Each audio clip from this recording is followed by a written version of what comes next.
여러분 안녕하십니까? 6월 27일 토요일 아침 전재미씨 뉴스투데이입니다. 운전대를 잡으면 평소보다 더 쉽게 분노를 표출하는 경향 때문에 보복운전이 끊이질 않고 있습니다. 2개 차로를 차지하고 간다는 이유로 보복운전을 하고 상대방을 보닛에 매단 채 질주한 남성이 붙잡혔습니다. 김하연 기자가 보도합니다. 차선을 물고 달리는 차량을 뒷차가 바짝 뒤쫓아갑니다. 결국 앞차를 추월하더니 속도를 급격하게 줄이며 진로를 방해합니다. 뒷차가 이동하는 대로 진로를 막아서며 고개 운전을 하는 차량. 결국 항의를 하기 위해 차에서 내린 상대 운전자가 차를 막아서자 그대로 직진해 한참을 질주합니다. 질주를 해버리더라고요. 날 태우고. 근데 그냥 그 순간에는 그냥 아이고야 이게 바로 사고고 이렇게 해서 죽는구나 하는 생각이 들었죠. 그 당시 때는. 보복운전으로 결국 덜미를 잡힌 34살 김모 씨. 김 씨는 피해자를 보닛에 태운 채로 이곳까지 약 140m가량을 주행한 뒤 현장에서 달아났습니다. 보복운전은 대부분 사소한 시비에서 시작됐지만 최근의 판례는 보복운전 차량을 흉기에 준하는 것으로 보고 있습니다. 가해 차량 운전자가 사람이 이제 자기는 싸우기 싫어서 가려고 하는데 앞에서 이제 계속 차를 막으니까 순간적으로 화가 나가지고 매달린 상태로 그냥 진행했다고 하더라고요. 경찰은 폭력행위 등 처벌에 관한 법률 위반으로 김 씨를 불구속 입건했습니다. MBC 뉴스 김하연입니다. 전주 노송천에 이어 건산천에서도 복개 사업이 벌어지고 있습니다. 하천을 덮고 있던 콘크리트를 뜯어내 원래 하천을 되살리는 친환경 사업인데요. 웬일인지 현장은 악취로 뒤덮여 주민들에게 고통만 주고 있다고 합니다. 박찬익 기자의 보도입니다. 굴착기가 하천을 덮고 있던 콘크리트 상판에 남은 철근을 정리하고 있습니다. 이곳은 주차장으로 쓰이던 곳인데 원래 있던 건산천을 복원하는 사업이 지난해 3월부터 진행되고 있습니다. 앞서 완공된 노송천처럼 생태 하천으로 조성되는데 8달로에서 고속버스 터미널 인근 개방 구간까지 총 430m 구간입니다. 하지만 주민들은 하천에서 나오는 악취로 인해 생계까지 지장을 주고 있다고 주장합니다. 손님들이 밥 먹으러 왔다. 이게 무슨 냄새야? 이거 그냥 나간 적도 많이 있어요. 저희들 찾는 손님들도 이게 좀 날씨가 흐린 날은 더 많이 나요. 실제로 비가 내려 하천물이 불어나는데도 공사 현장에서는 썩은 냄새가 진동했습니다. 비가 조금만 오면 항력 하수도와 물이 섞이기 때문에 냄새가 날 수밖에 없습니다. 현장의 하수관로를 보니 하천물이 불어나면 자연스레 오폐수와 섞여 흘러가도록 돼 있습니다. 주민들은 이런 악취 문제가 우려돼 하천과 하수관리 분리 등 대책 마련을 요구했지만 전주시는 듣는 둥 마는 둥 했다고 말합니다. 내년 상반기 정도 되면 우선 1차적으로 하천 내로 오수가 떨어지는 부분은 1차적으로 먼저 막기로 158억 원이 투입되는 건산천 복원사업, 자연형 하천으로 만든다면서 오히려 주민들에게 오염 하천으로 인한 불편함만 주는 전시행정으로 변질되고 있습니다. MBC 뉴스 박찬혁입니다. 국공립대 기성회비는 학교 운영 경비 등으로 쓰이기 때문에 논란이었는데요. 도내에서도 1,000명이 넘는 학생이 이미 낸 기성회비를 돌려달라며 소송을 냈는데 대법원이 징수할 수 있다고 판단했습니다. 보도에 강동엽 기자입니다.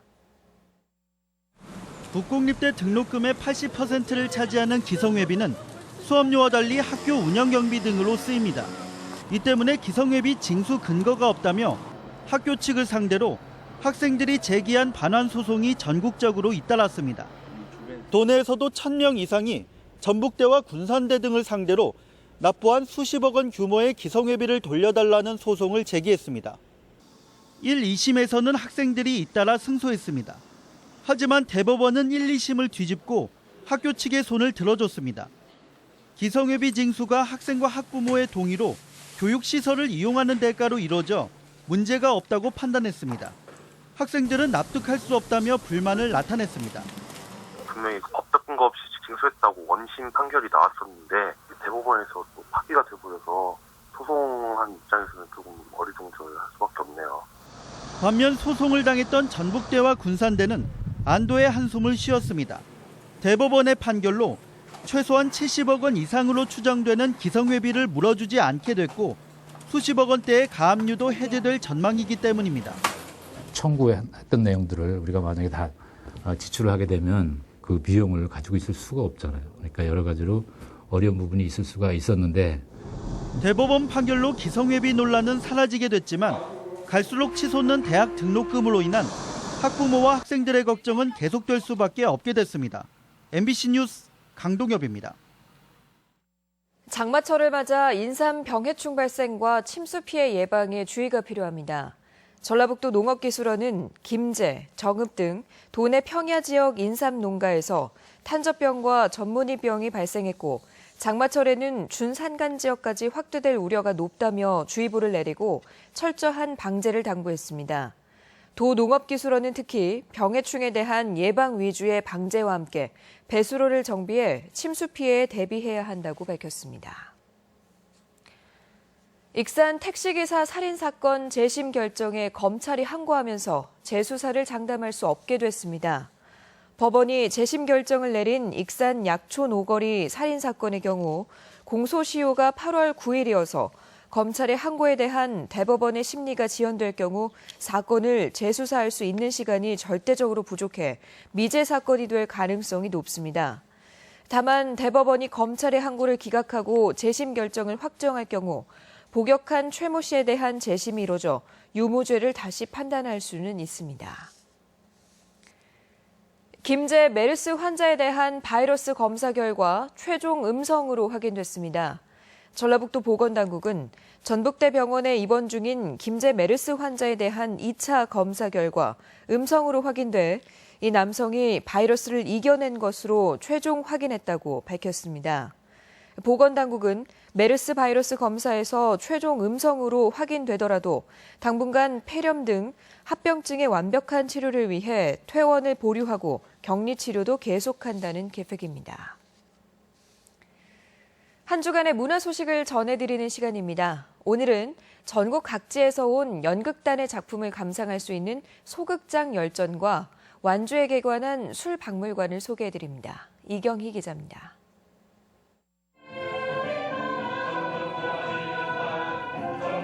(1930년대) 더 나은 삶을 꿈꾸며 캘리포니아로 향하는 조드 일가의 이야기. 대공황기 아메리칸 드림의 속살을 적나라하게 드러낸 존 스타인백의 소설 분노의 포도가 연극으로 각색됐습니다.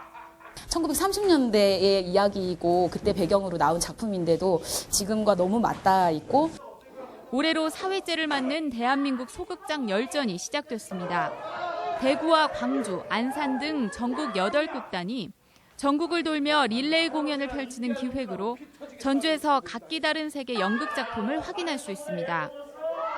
지역 문화가 전부 다 중앙으로 집중화되고 있는 것을 좀 막기 위해서 지역에 있는 소극장들과 극단들이 중심으로 해가지고 지역 극장 문화, 연극 문화를 조금 활성화시키고 완주의 세계 각국의 다양한 술이 한자리에 모인 대한민국 술테마 박물관이 문을 열었습니다. 술의 기원부터 만드는 과정, 술과 함께한 우리 문화까지 술의 모든 것을 엿볼 수 있습니다. 정식 개관에 앞서 하반기까지 임시 개관을 통해 미리 선보입니다. 비단 술뿐만이 아닌 우리 민족과 함께 문화로 자리 잡았던 술에 대해서 알게 될 수 있는 박물관입니다. 메르스 여파로 중단됐던 전시 공연 등이 다시 기지개를 켜고 관객 맞이를 준비하고 있습니다. MBC 뉴스 이경입니다. 다음 달 3일 개막하는 광주 하계 유니버시아드 대회 성화가 전주에 도착했습니다. 광주 유대회 성화는 전남 곡성과 담양을 거쳐 어제 저녁 전주에 도착했고 한옥마을 경기전 앞에 이틀간 머문 뒤 내일 익산과 군산으로 출발합니다.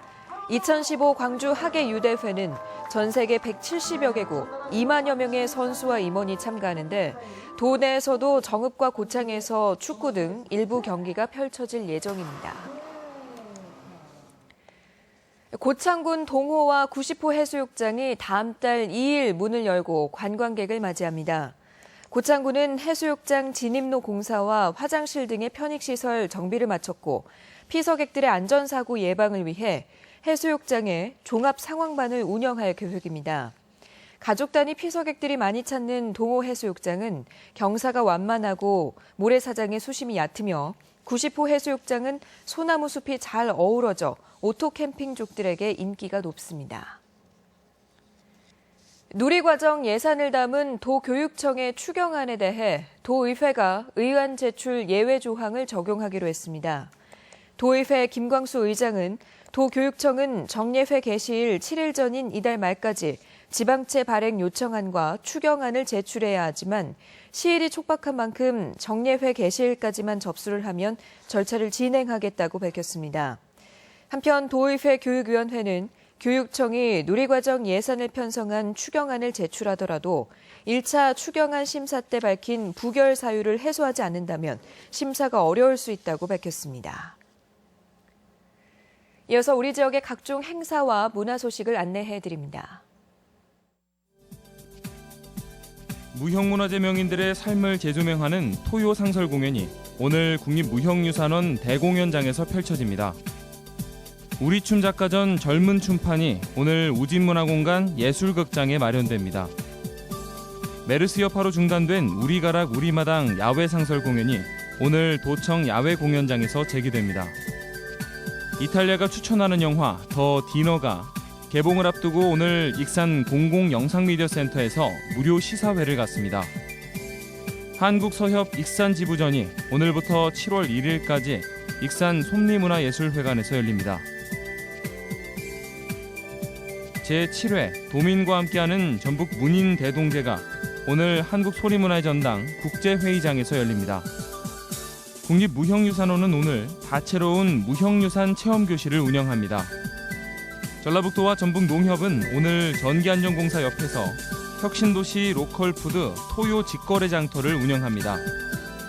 제30회 미스터 전북 선발대회 겸 제96회 전국체전 보디빌딩 선발대회가 오늘 전주 덕진구청에서 열립니다. 전주 MBC 웨딩 박람회가 오늘과 내일 전주 오펠리스 웨딩홀에서 열립니다.